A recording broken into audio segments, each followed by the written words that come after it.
खुश आमदीद, आप देख रहे हैं न्यूज 18 उर्दू।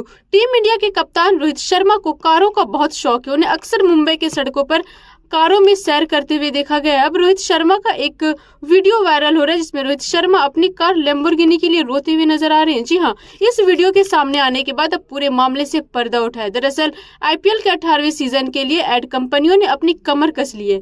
वे अपने प्रोडक्ट के लिए तरह तरह के आइडिया के साथ एड बना रहे हैं। ऐसी एक कंपनी के लिए एड करने वाले रोहित शर्मा को रोने की एक्टिंग करनी पड़ी। रोहित शर्मा ने अपने एक्स हैंडल पर इसका वीडियो शेयर किया। आपको बता दें कि चैंपियंस ट्रॉफी जीतने के बाद रोहित शर्मा आईपीएल के 18वें सीजन के लिए तैयार है। पिछली बार उनके बल्ले से उनका कारकर्दगी खास नहीं रहा। उन्होंने 417 रन बनाए। फिलहाल रोहित शर्मा अपनी फैमिली के साथ मालदीव में छुट्टियां मना रहे हैं। मुंबई इंडियंस का पहला मैच 23 मार्च को चेन्नई सुपर किंग्स के साथ होना है। इसी के साथ इजाजत दीजिए और बाकी की खबरों के लिए न्यूज 18 उर्दू के साथ बने रहिए। शुक्रिया।